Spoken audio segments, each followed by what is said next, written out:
मेरे सर्वशक्तिमान दयालु दयालु सामर्थ्य परमेश्वर पिता, मैं मूर्ख बंजानु नादान मेरे परमेश्वर पिता, आप जीवित है, आप सामर्थ्य, आप दयालु मेरे परमेश्वर पिता, आपको वचन दिया था जहाँ पे मेरे नाम से एक से अधिक मेरे बेटा मेरी बेटियाँ उपस्थित होते वहाँ मैं स्वयं आता मेरे पिता, मैं तुझे पुकारता हूँ, आप स्वयं सुरक्षित करके आओ और आकर के हर एक बेटा और बेटी की परिस्थिति को देखो मेरे पिता, आकर के हर एक बेटा और बेटी की जरूरतों को पूरा करो मेरे परमेश्वर पिता। इस भवन में तेरा सच्चा भवन है मेरे परमेश्वर पिता, इस भवन से कोई खाली गया नहीं ना जाएगा मेरे पिता। मेरी प्रार्थना है हर एक बेटा और बेटी सामर्थ्य से करके जाए, हर एक बेटा और बेटी जो चाहत लेकर के आए उसको लेकर पूरी करके जाए मेरे पिता।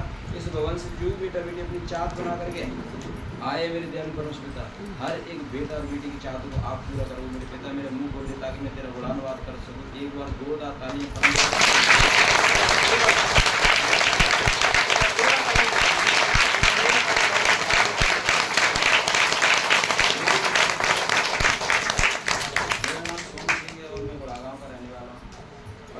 बहुत सी गवाहियाँ बनाई लेकिन टाइम नहीं है। हम सबसे ज़्यादा आज वचन सुने क्योंकि परमेश्वर कहता है कि मैं वचन था, आज ये वचन था, मैं आज ये वचन था, वचन परमेश्वर के साथ था, वचन ही परमेश्वर का वचन देहधारी हुआ। जब तक वो परमेश्वर को किसको उस वचन को अपन नहीं लेंगे तो परमेश्वर को अपन नहीं जान सकते। परमेश्वर ने जो चीज़ अपन को लिख दी है वो अपन मुँह से नहीं बोलेगा क्योंकि समय खराब चल रहा है, समय बहुत उल्टा चल रहा है। अपन भलाई करो लेकिन उसके बदले में क्या मिलती है? बुराई मिलती है। अभी प्रभु ने मेरे क्या दिखाया था कि इतनी कलीसिया बढ़ गई, सब कुछ है, लेकिन उसके बावजूद क्या हो रहा है पता है? बंजर सी हो रही है। कलीसिया खूब बढ़ गई है, प्रभु काम कर रहा है पर डे और सब कुछ हो रहा है, लेकिन फिर भी बंजर सी हो रही है। क्यों बंजर सी हो रही है मैं बता रहा हूँ। यदि हम लीडर हैं, यदि हम परमेश्वर का काम कर रहे हैं, हमारी प्रार्थना 5 मिनट नहीं है। प्रभु ने क्या कहा था पतरस को, पतरस जागता रहे, कहीं ऐसा ना होगा परीक्षा में तू चला गया। इसका मतलब प्रभु खुद कह रहा है यदि तुम जागोगे नहीं, मतलब प्रार्थना ना करोगे तो क्या हो, तुम परीक्षा में प्रार्थना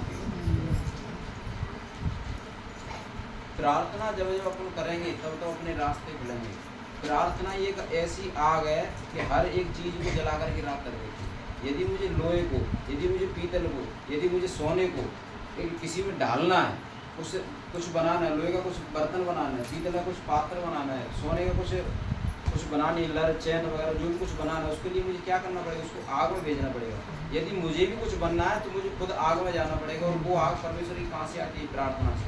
एलिया भी तो परमेश्वर का वचन कहता है कि एलिया जो परमेश्वर का दास था, हमारे तुम्हारे तरह पहले जो परमेश्वर के दास हुए थे उसका नाम उसमें एक दास था, उसका नाम एलिया था। वो ये कहता मैं भी तो तुम्हारे नहीं सुख और दुख भोगी मनुष्य हूँ, लेकिन जब जब मैं प्रार्थना परमेश्वर के आगे करता हूँ, परमेश्वर मेरी आवाज़ को सुनता है और जो मुझे चाहिए प्रभु वो करता है। यदि परमेश्वर उस सुख और दुख भोगी मनुष्य की सुन सकता है तो हम और तुम मुझे सुख और दुख भोग रहे हैं, प्रभु हमारी क्यों नहीं सुन सकते?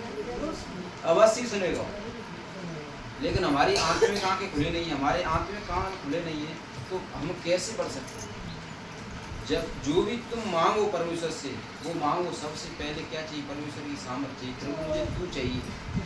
यदि प्रभु मेरे पास है तो मेरे पास सब कुछ है, यदि प्रभु मेरे पास नहीं है तो मेरे पास कुछ भी नहीं है। इस थाने में, नगरा थाने में, यदि मेरी पहचान का, मेरी बुआ का लड़का, मेरे मामा का लड़का या मेरे किसी रिश्तेदार का या मेरे परिवार का कोई लड़का थानेदार बन के आ जाए, मुझे बड़ी हिम्मत मिल जाएगी, बड़ा बल मिल जाएगा। क्या कहेंगे? ये मुझसे लड़ रहा है, मैं तो ब्याज दे के तो ब्याज तू जाकर परिणाम दिखा दे, तो ब्याज तू थाने पहुँचवा दें, बंद करवा दें और मेरी सुनी जाएगी, तेरी नहीं सुनी जाएगी, तो वो मेरा इंसान।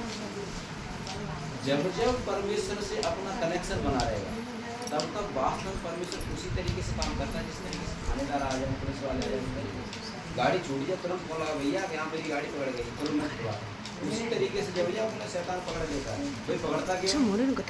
परमेश्वर ने सब कुछ बना दिया था, उसके बावजूद परमेश्वर ने आदम और हव्वा ने आज्ञा तोड़ दी थी। क्या हुआ? आदम एक तरफ जाकर के छिप गए, तो प्रभु क्या कह रहा था? प्रभु भी उनसे पीट करके ऐसे खड़ा हो गए। प्रभु को क्या पता नहीं था? परमेश्वर ने सारा जगत बनाया, सारा संसार बनाया, लेकिन प्रभु आदम के पास जाकर के, यहाँ आदम बैठा हुआ पोरसा जाकर चिल्लाए तो क्या आवाज़ सुनाई पड़ती? नहीं सुनाई पड़ती। प्रभु पास में आकर के और पास में खड़े होकर के पता है कि आदम इस झाड़ी में छुपे हुए, फिर भी उन्होंने पीट करके पूछा कि आदम तुम कहाँ हो? प्रभु ने आदम को भी और हमें और तुम्हें भी स्वतंत्रता दी है, तुम चाहो तो मेरे पास आ सकते हो, यदि तुम ना चाहो तो मैं जबरदस्ती नहीं करता। जबरदस्ती थोपता नहीं किसी पर, भाई तुम परमेश्वर में चलो, नहीं तो संसार बहुत बड़ा है, अपन सत्संग में चलना और क्यों नहीं चल रहा है? जैसे ही प्रभु आदम के पास आकर के पीठ करके कहते आदम तुम कहाँ हो, कि प्रभु मैं तेरे पीछे, तो मेरे सामने आओगे, हम तुम आगे नहीं, यानी कि तूने मेरी आज्ञा को तोड़ दी। उसी तरीके से प्रभु कहता है तुम्हारे ऊपर विपत्तियाँ क्यों आती है, जब तुम आज्ञा तोड़ोगे, जब तुम परमेश्वर की आज्ञा को तोड़ोगे। जिस तरीके से आदम और हव्वा के ऊपर विपत्तियाँ आई वो आज तुम्हें और हमें भुगतनी पड़ रही है। और जिस तरीके से आज भी हम परमेश्वर ग्रहण आज हमने परमेश्वर ग्रहण कर लिया, आज भी अगर हमें आज्ञा को तोड़ती है तो वो विपत्ति हमें और हमारी संतानों को क्या करनी पड़ती है, भोगनी पड़ती है। अभी कह रहे थे कि भाई बाप दादा का एक्सीडेंट हो गया, माता पिता का भी एक्सीडेंट है, और बाकी बहू ऐसी परेशानी आ रही, ये एक श्राप है, एक कर्जा है। क्या होता है कि नानी को डिवोर्स होगा, मम्मी के जीवन में माता पिता से बनी नहीं, वही विपत्ति मेरे जीवन में आ रही है। इसका मतलब ये श्राप चला रहा है, कर्ज चला रहा है, इसको तोड़ना पड़ेगा। का बात है भैया, बाबा तो बहुत गरीब होता है, मोड़न में होगा तो चिंते ज़्यादा ये कवाड़ी है नाती को। क्या बात है भैया, गरीबी बार बार क्यों चली आ रही? ये एक श्राप है, शैतान ने जकड़ रखा, पकड़ रखा है। इसको जब तक नहीं तोड़ेंगे तब तक टूटेगा नहीं। सांकर बनी हुई अगर उसको काटना है तो सीधो लोहा उसको काट नहीं सकते। जब लोहा लगाए लेंगे उसको आग में दे देंगे तो लग जाएगा, तो तुम उसको टाँगी जरा सी मारो, थोड़ा जरा सा मारो, तुरंत टूट जाता है। टूटता कि नहीं टूटता? उसी तरीके से अपने आप को क्या करना पड़ेगा, आग में ले जाना पड़ेगा। और वो आग परमेश्वर की प्रार्थना। परमेश्वर की प्रार्थना जब जब अपन करेंगे तो अपने अंदर आग भरेगी। लेकिन जब जब अपन परमेश्वर की, ऐसा नहीं है कि अपन प्रार्थना करो और वचन ना पढ़ो, दोनों चीज़ जरूरी है। परमेश्वर की सामर्थ्य भी जरूरी है, परमेश्वर का वचन भी जरूरी है, और मुझे प्रार्थना भी करनी है। मुझे वचन आती है, अच्छी शिक्षा है, अच्छा सब कुछ है, लेकिन मैं प्रार्थना नहीं करूँगा, परमेश्वर से बातें नहीं करूँगा, तो जो मैं बोलूँगा उसका कोई प्रभाव नहीं पड़ेगा, जो मैं कहूँगा उसको कोई असर ही नहीं आएगा। अपन को परमेश्वर की प्रार्थना भी करनी, मतलब परमेश्वर की आग को भी लेना है। और आग जब ज़्यादा आ गई, मोटरसाइकिल के अंदर क्या डलती है, पेट्रोल डलती है, काय के लिए, आग जलाने के लिए, ताकि वो भाप बनाए और उससे मोटरसाइकिल चले। लेकिन उसके अंदर ऑयल ना डले तो क्या हो जाएगा, इंजन फट जाएगा। उसी तरीके से जब तक उन्होंने आग ले ली, मैंने ऐसी बात नहीं सारी रात प्रार्थना करी है। एक टाइम तो ऐसा आ गया था, मेरे घर वाले खुद कह रहे थे तुम सारी रात बैठे रहते, जैसे अभी तुम नए हो और तुम ऐसे प्रार्थना करोगे तो दिक्कत आएगी। वास्तव में ऐसी दिक्कत होती है। क्यों? जब तुम सारी रात प्रार्थना करने के लिए बैठ जाओगे, 4-5 घंटे प्रार्थना करने के लिए बैठ जाओगे, तो परमेश्वर की सामर्थ्य अपने अंदर आएगी। अपने अंदर से भी सारी विपत्ति जाएंगी, अपने अंदर से भी सारे कलेश जाएंगे, घर परिवार वालों से भी जाएंगे, और मेरे माता पिता से, मेरे परिवार से, मेरे मोहल्ले से जब सारे दुष्ट आत्माएं निकलेंगी तो दुष्ट क्या करेगा, कुछ ना कुछ रास्ता देगा, कुछ ना कुछ विपत्ति डालेगा। कहीं ऐसा हो कि ये कहीं बढ़ जाए तो मुझे भागना पड़े। समझ में आ रहा है कि नहीं आ रहा? जब तुम प्रार्थना करोगे, तो जब ज़्यादा प्रार्थना करोगे तो बिल्कुल संपूर्ण शैतान को भगा दोगे, तब तुम सही बैठ सकते, नहीं बैठ नहीं सकते। आधा अधूरा ज्ञान किसी काम का नहीं है। आधा अधूरा 5 जहन्नाम में रख लो, आधा अधूरे 5 जहन्नाम में रख लो। कहीं ऐसा ना हो कि थोड़ी सी क्या है हलचल आए, थोड़ी सी बहाव ज़्यादा आए तो नाव इधर उधर हो जाएंगे और अपन क्या गड्ढे में गिर जाएंगे। मैंने जब प्रार्थना की तब समझ में नहीं आता था कि मैं जितनी ज़्यादा प्रार्थना करूँ विपत्ति उतनी ज़्यादा मुझे भोगनी पड़ेगी। लेकिन कुछ समय ऐसा आया कि सारी विपत्ति मुझे छोड़कर ही चली गई। जब परमेश्वर की आग अपने अंदर आई तो वो दुष्ट थे, वो शैतान थे, अपने आप छोड़ करके चले गए। जब अपन ज़्यादा प्रार्थना करेंगे विपत्ति तो आएगी, लेकिन जब अपन पक जाएंगे तो अपने आप सारी विपत्तियाँ कभी दूर हो जाएंगी। और जब तक तुम प्रार्थना ना करो तो कुछ भी नहीं हो सकता। मैंने तुम्हें बताया था पतरस से क्या कही थी, पतरस जागता रहे, प्रार्थना करता रहे। क्या तुम मेरे साथ एक घड़ी भी न जाग सका? और उसने कहा कि प्रभु मुझे नींद आ रही है। जब तीसरी बार जगाया, अब पतरस होता रहा, मेरा समय आ गया, मैं तो पिता के पास जा रहा हूँ। जब बाद में जब परीक्षा आई, किस पर आई? पतरस पर आई कि नहीं आई? उसी तरीके से परीक्षा में हम अपने आप को पढ़ लेते, कैसे करके? प्रार्थना ना करके। मुझे प्रार्थना नहीं आती भैया, मैं करूँ तो करूँगे। प्रभु कहता है यदि कोई प्यासा हो तो मेरे पास आए, मैं उसे जीवन का जल दूंगा, और वह जीवन का जल उसके अंदर से जीवन का सोता बन के उड़ता रहेगा। मैं एक दिन यहाँ बैठा हुआ था, सारा सत्संग हो गया था, बिल्कुल आँख ऊँची, बिल्कुल प्रभु के पीछे अंधा होकर के चल रहा था, क्योंकि उसने कहा था कि जीवन और सत्य और मार्ग मैं ही हूँ। भाई मुझे सब कुछ मिल गया, जब मार्ग मिल गया, मुझे पता है मुझे दिल्ली पहुँचना है और कोई दूसरे रास्ते से जाऊँ, दिल्ली इधर है, मैं भैया इधर होके जाऊँगा तो क्या पता कौन से टाइम पे पहुँचूँ। लगना है अपने को 3 घंटे, 3 साल लगे, 30 साल लगे, फिर भी ना पहुँच पाए। चलेगा अमेरिका, चलेगा फलाने ठिकाने से घूमूंगा, पता पड़ा कि दिल्ली तो यहाँ पर। इसी वजह से प्रभु ने कही तुम मेरे पास आने चाहते हो, मैंने धरती पर जो ठहराया हुआ है उसको तुम ग्रहण कर लोगे, तुम मुझे ग्रहण कर लोगे। यीशु मसीह संपूर्ण परमेश्वर का पुत्र था, संपूर्ण वो मानव भी था और संपूर्ण वो परमेश्वर भी था। क्योंकि माँ के गर्भ में उसने जन्म लेकर के ये प्रूफ किया कि मैं एक मनुष्य हूँ, और परमेश्वर के बड़े बड़े कामों को करके उसने ये भी प्रूफ किया कि मैं ही परमेश्वर हूँ। एक जगह मूसा जा रहा है इजरायलियों को छुड़ाने के लिए, तो मूसा कहता है कि भाई तुमने भैया मुझे पूछ रहे हैं कि भाई ऐसा काम तुम करवा के लाओ, तो मैं कैसे कह दूंगा, मैं तुमसे कहूँ कि भैया ने मुझे भेजा है, तुम विश्वास कर सकती हो कि नहीं? तो मैं भैया का नाम पूछ के जाऊँगा, गाँव पूछ के जाऊँगा, तो मूसा कहता है कि प्रभु तुम मुझे भेज तो रहे हो, लेकिन उसको कुछ परिचय तो दो, अपना नाम तो बताओ कि मैं तुम्हें ये कैसे, मैं जिन लोगों को मैं छुड़ाने के लिए जा रहा हूँ उससे ये राजा से मैं ये कैसे कहूँगा कि भाई उसने मुझे भेजा? सब परमेश्वर ने क्या कही थी? मेरा नाम मैं हूँ है। और यीशु मसीह ने क्या कही थी? मैं हूँ सो हूँ। यदि तुम पिता को जानना चाहते तो तुम मुझे जानो, पिता मुझ में, मैं पिता में हूँ।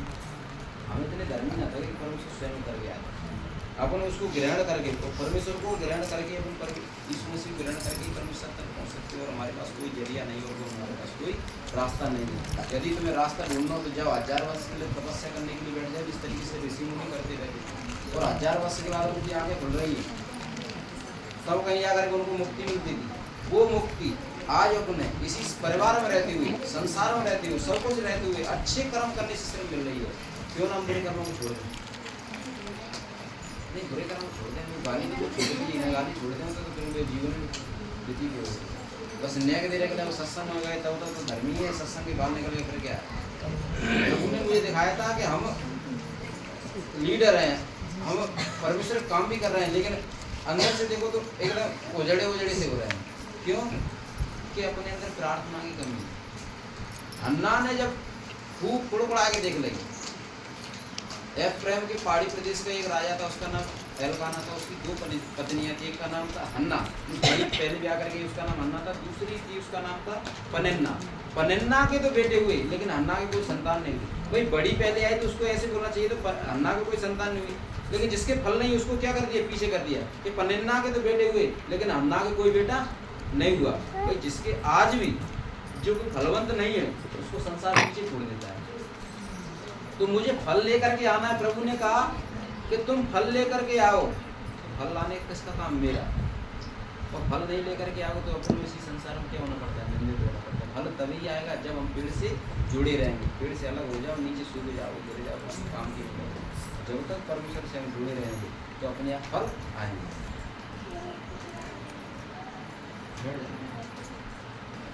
प्रभु कहता है प्रकाशित वाक्य में 22:11, जो अन्याय करता है वह अन्याय ही करता रहे। जो अन्याय कर रहा है अन्याय करते रहो। मैंने अपने भविष्यवक्ता पर टीचर परमेश्वर के लोग छोटे बड़े सब तरीके की पहुँचा दी। यदि तुम उनकी सुनोगे तो तुम मेरे पास तक आ सकते हो। जो अन्याय करता है वह अन्याय करता रहे, जो मलिन है मतलब दीन है वो दीन बना रहे, जो धर्मी वह धर्मी बना रहे, जो पवित्र है वह पवित्र बना रहे। हमारे पास हम पवित्र हैं, हम तो धर्मी हैं। पवित्र कौन था? मरियम, जिसके गर्भ से किसने जन्म लिया? स्वयं प्रभु ने। ऐसा संसार में कोई नहीं है कि जो मरियम की तरह पवित्र हो। मरियम क्या कहती है?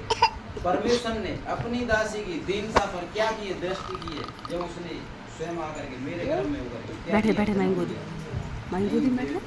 मेरे तो बयान अगर मैं अगर दरपति है तो पूरे संसार में क्या हो जाएगी? निंदा हो जाएगी। लेकिन वो क्या कहती है?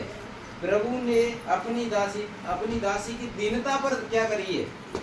दृष्टि की है, तब मेरे घर में आकर के जन्म लिया। आज हमारे घर से बेटी कहती है कि मेरे घर से यीशु मसीह पैदा हो, लेकिन हम यीशु मसीह की मां बने तो सही। फिर भी प्रभु क्या कहता है? चाहे तुमने गुनाह लाल रंग की क्यों न की हो, मैं उनको धोकर क्या कर दूंगा? साफ कर दूंगा। मेरे बेटा मेरी बेटी आज से सुअर ना बनना। सुअर की क्या खासियत है? अच्छे सावन से नहला दो, सेंट लगा दो, तेल लगा दो, उसको फिर कहाँ जाना पड़ेगा? जाके नाली में मुँह मारेगा। और इसी वजह से प्रभु कहता है जो तुम कर चुके हो उसको तो भूल जाओ, मैं सब चीज़ें क्या कर दूंगा? साफ कर दूंगा, धो दूंगा, माफ़ कर दूंगा। लेकिन आज से सुअर ना बनना। मेरी बहन और मेरे भाई, मैं आपसे सिर्फ यही कहता हूँ, सत्संग कर रहे हैं, सत्संग करने वाले बेटा और बेटी के फल बताएं कि मैं वास्तव में सत्संग करने वाला बेटा और बेटी। उसकी चाल चलन बताए, उसके रहन सहन बताए कि वास्तव में परमेश्वर का सत्संग करने वाला बेटा और बेटी। जब से हम सत्संग में चले और हमारी पहले की आदत अभी की आदत सुधरी नहीं है तो हमारा सत्संग में जाना ही व्यर्थ है। हम सत्संग में जा रहे हैं तो ये व्यर्थ ही है, किसी काम का ही नहीं है। क्योंकि यदि हम सत्संग के अनुसार वचन के अनुसार ना चलेंगे तो इसका मतलब पाप कमाएंगे। इसलिए प्रभु कहता है जो धर्मी है वह धर्मी बना रहे और जो पवित्र है वह पवित्र बना रहे। देख मैं शीघ्र आने वाला हूँ, हर एक के काम के अनुसार बदला देने के लिए मेरे पास प्रतिफल है। यदि तुम्हें पता हो कि मैं जो चीज आज बो रही हूँ, आज ये नींव खड़ा हुआ है, जब जो गुठली होती है छोटी होती है, जब नींव की गुठली यहाँ बोई देती है और बड़ा वृक्ष बन गया, क्या तुम्हें बात पहले जब छोटे बच्चा बोलो कि लला हाँ बेटा ये छोटी सी ये जो बीज है ना, ये गुठली है ना, ये इतना बड़ा पेड़ बन जाएगी। वो पागल बनाया नानी पास से नेक्स्ट इतने बड़े पेड़ कैसे बन सकते नानी पास से उसी तरीके से प्रभु कहता है चाहे तुम कितने दीन हो, चाहे कितने छोटे हो, बाहर का मैं ध्यान हर एक देख रहे। बेटा और बेटी को उठाकर एक बड़ा कर दूंगा, ऊंचा कर दूंगा, लेकिन मेरे पीछे चलो तो सही। देख मैं शीघ्र आने वाला हूँ। प्रभु भी कह रहा है कि मैं शीघ्र इस पृथ्वी पर आने वाला हूँ और जिसने जैसा किया उसको उसी तरीके का प्रतिफल दूंगा। और फिर जा करके अपन जा रोए प्रभु मैं माफ करते सत्संग में तो मैं भी याद होता हूँ, लेकिन मैं धीरे धीरे तो मान होता हूँ, कबू छोड़ता तो पापा कबू नहीं छोड़ा तो प्रभु कहता है जैसा तूने किया वैसा मैं तुझे दे दूंगा। यदि मुझे आज पता पड़ जाए कि प्रभु भला आएगा, फिर बड़े पछतावे प्रभु माफ कर दे, प्रभु माफ कर दे। प्रभु जो लिख चुका है वो पहले जो बोल चुका उसको पहले लिख दिया गया। और प्रभु कहता है देख मैं इस पृथ्वी पर शीघ्र आने वाला हूँ और मैं तुम जैसा करोगे उसका मैं तुम्हें क्या दूंगा प्रतिफल। यदि मैं आज बुरा करूंगा तो उसको मुझे कल बुरे के रूप में काटना पड़ेगा। यदि मैं आज अच्छा करूंगा तो मुझे कल अच्छे से भी अच्छा देगा। कभी ये मत सोचो कि मेरे साथ बड़ा बुरा हो गया। एक बेटी हमारे सत्संग में आती थी, सुनो मेरी बात, मैं एक गवाही हो गई, सत्संग में आती थी, उसकी बेटे की सगाई हो गई। सगाई हो गई तो क्या हुआ ऐसे पता नहीं कुछ घर वालों ने बोल दिया होगा कि भाई हमारे पास ये है। और जब माता पिता को पूछा गया उन्होंने सच बोला। उन्होंने क्या कि सच बोला भाई हम झूठ नहीं बोल सकते, हमारे पास फलानी ऐसी ऐसी प्रॉपर्टी ये और वो है। जो उनके पास था उन्होंने बता दिया। सगाई कैंसिल हो गई कि भाई पापा कुछ कह रहे हैं और माता पिता इसके खुद जो बेटे के माता पिता वो कुछ कह रहे हैं।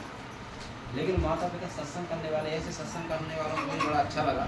उस टाइम तो सगाई कैंसिल हो गई और बड़ी दुखी हुई, लेकिन उन्होंने प्रार्थना करना नहीं छोड़ा और परमेश्वर पर विश्वास करना नहीं छोड़ा कि प्रभु गुड गया वेस्ट आने वाला है, ऐसो गाओ है जैसे अच्छो आने वाला है। कोई बात नहीं, धन्यवाद परमेश्वर। और सिर्फ एक उनको यही बोलना था कि हाँ ऐसे पिताजी ने बोला है वो वास्तव में मेरे पास इतनी इतनी चीज है, लेकिन उन्होंने क्या कि नहीं मैं झूठ नहीं बोल सकती, सगाई कैंसिल हो रही हो जाए कोई बात नहीं। वास्तव में कैंसिल भी हो गई, बेटी दुखी हुआ, उनके पति भी दुखी हुए। कुछ दिनों के बाद वो जो लड़की पहले सगाई हुई थी उससे 100 गुनी अच्छी लड़की मिली, बढ़िया परिवार मिला और अच्छा मिला। जब घुट गया है ना तो उससे बेस्ट आने वाला। ये मत सोचो कि मेरे साथ बुरा होगा, क्योंकि हमारे साथ बुरा हो नहीं सकता। धन्यवाद परमेश्वर। देख प्रभु कह रहा देख मैं शीघ्र आने वाला हूँ, हर एक की प्रतिफल के अनुसार मैं उसे बदला दूंगा। अल्फा और ओमेगा, पहला और अंतिम, आदि और अंत मैं ही हूँ। धन्य है वे जो अपने वस्त्र धो लेते हैं, क्योंकि उन्हें जीवन के वृक्ष के पास आने का अधिकार मिलेगा और वे फाटक में होकर के प्रवेश करेंगे। प्रभु क्या कहता है? दीदी कई बार कहती है ये संसार के बुरे लोगों इन बुरे वस्त्रों को उतार दो। क्या जिन कपड़े नहीं कह रही हैं? नहीं, प्रभु कह रहा है जो बुराई की चीजें तुमने अपने ऊपर ओढ़ रखी हैं। स्वर्गदूत आते तो टीका लगाने के लिए, लेकिन बुरे कपड़े पहन रखे हैं तो वो अच्छाई का टीका लगा नहीं पाते, अच्छाई चीज तुम्हारे अंदर डाल नहीं पाते। जब तक अपन इस पात्र में से बुरी चीजों को नहीं निकाल देंगे, अपने आप को खाली करके इस परमेश्वर के भवन में नहीं लेकर के आएंगे, पहले से ही तुम इस बाल्टी को भर करके ला रहे हो तो और अच्छी चीज डाल दी जाए या बुरी चीज डाल दी जाए वो उसके अंदर समाएगी नहीं। यदि इस बाल्टी को इस बर्तन को, ये प्रभु का घर है, इसको पहले से खाली करके लाओगे तो प्रभु इसके अंदर अच्छी अच्छी चीजें क्या करेगा? डालेगा। तो प्रभु कहता है मुझ यीशु ने अपने स्वर्गदूत को इसलिए भेजा कि तुम्हारे आगे कलीसियाओं के विषय में इन बातों की गवाही दे। उसको आने से पहले उसने स्वर्गदूत कौन भेजे? भैया को भेजा है, भैया को भेजा है, इनको भेजा है, बड़ी वाली दीदी को भेजा है, दीदी को भेजा है और करू भैया को भेजा है, आंटी को भेजा। ऐसे हम सब बेटा और बेटी को भेज दिया है कि मैं इस पृथ्वी पर आ रहा हूँ। उससे पहले कहीं ऐसा न हो मैं आज पृथ्वी उल्टी पुल्टी कर दूँ, लोग आकर के परमेश्वर के दोष लगाएंगे। क्या कहेंगे कि प्रभु जिस तरीके से भैया बचे हैं, दीदी बची हैं, मैं भी तो बच सकता था, किसी इंसान को तू मेरे पास भेज देता ताकि जिस तरीके से इन्होंने मन फिराया मैं भी तो मन फिरा लेती। इस वजह से प्रभु अपने ऊपर दोष नहीं लेना चाहता। वो किसी न किसी आज आए आज भी उल्टी पुल्टी कर सकता है, लेकिन हमें जाकर उसके ऊपर दोष देंगे। क्या कहेंगे कि तूने सबन ने बताया मुझे बताया तो मैं भी तो मन फिरा लेती। दो बेटा थे, एक लाजर था, एक निर्धन व्यक्ति था, एक धनवान व्यक्ति था। दोनों जाते, एक स्वर्ग में बैठ गए, एक नरक में बैठ गए। एक ही जगह बैठने वाले, एक ही द्वार बैठने वाले, एक नरक में कैसे पहुंच गए, स्वर्ग में कैसे पहुंच गया? तुम्हारे काम, तुम्हारे फल तुम्हें बताएंगे भाई, तुम्हारे काम कैसे, तुम्हारा चरित्र कैसे। प्रभु ने हमें संसार में काहे के लिए भेजा? मेन मकसद क्या है बताऊं? उसने हमें इस संसार में इसलिए भेजा है कि हम प्रभु जान सके वास्तव में हम हैं कौन। प्रभु ने भी कहा था कि जो बुरा है वो बुराई बना रहा है, जो अच्छा है वो अच्छा रहे। प्रभु ने हमें इस संसार में इसलिए भेजा है कि मेरे बेटा सोनू, मैं तुझे जान सकूं वास्तव में तू अच्छा है या बुरा है। नहीं, मैं सत्संग में दिख रहा हूँ तब तो अच्छा हूँ, बाहर में निकल जान दूँ मैं देखो कितनी बुराई करता हूँ, मैं कितना उल्टी सीधी किसी के साथ कर सकता हूँ, क्योंकि मेरे पास पावर है, मेरे पास पैसा है, मैं मुझे तो ये छोटा जाए तो मैं दबा सकता हूँ। प्रभु ने हमें इस संसार में भेजा है कि मेरे बेटा मेरी बेटी को मैंने तुम्हें संसार में भेजा है परमेश्वर के शुभ संदेश को सुनाने के लिए, गुड न्यूज को देने के लिए। अपन कहा था सुसमाचार, सु मतलब सुंदर समाचार। कौन सा सुंदर समाचार? जो मुझे सह तुम्हें तो मिला है, तुम भी दूसरे को दे दो। किसका? प्रेम भाव का समाचार है। इसको पैसे से खरीदा नहीं जा सकता। एक व्यक्ति आया, उसने कहा कि प्रभु कि हाँ आपके पास, एक चेले से कह रहा है कि तेरे पास जो सामर्थ्य वो मुझे दे दे। परमेश्वर के दास, परमेश्वर ने कही कि भाई तेरे पैसे तेरे साथ नष्ट कर दिए जाएंगे। इस संसार में तू जो कमा रहा है धन, ये तो व्यर्थ है, इसमें काई लग जाएंगे, कीड़े लग जाएंगे। आत्मा के धन को कमा तो जो स्वर्ग में भी काम आएगा। किसके धन को माना? आत्मा के धन को। एक व्यक्ति गया, आपके पास बहुत से पैसा थे और जाकर स्वर्ग में कहता भाई मुझे खाना दो। भाई क्या, हाँ चलो दे दिया, पर कहीं वो हाँ भाई मुझे कुछ, जैसे आज अपन संसार में रहते हैं, दुकान पे कुछ राशन लेते हैं, कुछ सामान लेते हैं, उसके पैसे देने पड़ते कि नहीं? समोसे खाने तो समोसे वाले को पैसे देने पड़ेंगे नहीं देने पड़ेंगे? आत्मा को धन अगर यहाँ कमा लोगे तो स्वर्ग में काम आएगा। ये संसार के नोट काम नहीं आएंगे। उसने राशन ले लिए, बोले कि भाई पैसा दो, उसने पैसे दिए, भाई ये क्या है? बोले कि पैसे मैंने संसार में रह के बहुत कमाए थे, मैंने तेरा धन तेरे साथ नष्ट कर दिया जाए। यदि तूने आत्मा में धन कमाया है तो तेरा काम यहाँ करेगा, आत्मा में धन नहीं कमाया तो यहाँ काम नहीं करेगा। हमें सिर्फ यहाँ जो भी इकट्ठा करना है, प्रभु परमेश्वर ने हमें संसार में भेजा है तुम्हारे चाल और चलन को जानने के लिए, चरित्र को जानने के लिए। तभी तो प्रभु यीशु मसीह ने कही कि तुम मेरे पीछे आओ तो तुम संसार में धोखा नहीं खा सकते। जगत की ज्योति मैं हूँ। और मैंने पहले तुम्हें यही बता दिया था कि जो शरीर का दिया, शरीर की ज्योति क्या है? आँख। यदि तुम्हारी आँख निर्मल है तो तुम्हारा सारा शरीर क्या है? भलो चंगो है। आँख निर्मल नहीं है, जबान में कंट्रोल नहीं है तो कुछ भी नहीं हो सकता। चाहे अपन सत्संग कर लें कि सत्संग में 100 बेटियाँ आती, 100 आशीष पाती, 100 गवाहियाँ लेकर के आती, नहीं लेकर के आती। वही लेकर के आती जो परमेश्वर के वचन के अनुसार चलती। वही बेटा गवाही को लेकर के आती जो परमेश्वर के वचन के अनुसार चलती। आत्मा और दुल्हन दोनों कहती आ, सुनने वाला भी कहे आ। जो कोई प्यासा हो तो मेरे पास आए, मेरे पास जीवन का जल है और वो कभी प्यासा ना रहेगा। तो मैं यही कहता हूँ, सत्संग में आ रहे हैं, हमारे फल बोले, मैं नहीं, मेरा फल बोले कि वास्तव में प्रभु का ये सत्संग करता है तो प्रभु ने इसको कितना बढ़ाया है। अंतिम और लास्ट का यही संदेश है कि हम परमेश्वर में चल रहे हैं, हमारे फल बताएं, हमारे चाल चलन बताएं, मेरा चरित्र बताएं कि मैं परमेश्वर में चल रहा हूँ या नहीं। इस नाम का मतलब है अनोमा, अनोमा का मतलब है करेक्टर, करेक्टर का मतलब है चरित्र, चरित्र का मतलब है चाल चलन। जब यीशु के चाल चलन, उसके चरित्र में कहोगे दुष्ट आत्मा इस बेटी के अंदर से निकल जा, तो उसको निकलना पड़ेगा। अगर उस अपना चरित्र सही नहीं है तो कुछ भी सही नहीं है, तो और दुष्ट आत्मा अपने ऊपर क्या हो जाएगी? हावी हो जाएगी। इसका मतलब मैं सत्संग में आ रही हूँ, मेरा चाल चलन चरित्र कैसा होना चाहिए? साफ सुथरा। बस यही संदेश है। परमेश्वर पिता ज़्यादा टाइम ना होने को इसमें अपनी गाड़ी में ग्राम सामर्थ्य परमेश्वर और बता। ये जो वचन बोले गए, हर एक बेटा और बेटी हृदय में प्रति अपन लिखते मेरे दया में सामर्थ्य परमेश्वर। कोई दुष्ट, कोई शैतान, कोई बीमारी विपत्ति दुष्ट से बेटा और बेटी के हृदय में प्रति किसी वचन को चुरा नहीं पाए। आगे की बार ये बेटा और बेटी आए तो बड़ी बड़ी आशीषों के साथ आए, बड़ी बड़ी गवाहियों के साथ आए। प्रभु मैं प्रार्थना करता हूँ कि तेरा भवन जल्दी से जल्दी बनने का वचन कहता है। अंतिम समय ऐसा होगा, वो सब पहाड़ों पर बढ़ेगी, सब पहाड़ियों से बढ़ेगी। हर एक जाति के लोग उसको, हर एक जाति के लोगों को धारा को लेकर के भी आओ मेरे परम प्रधान परमेश्वर पिता, और उससे पहले बैठने के लिए मेरे पिता व्यवस्था करो मेरे लिए प्रार्थना।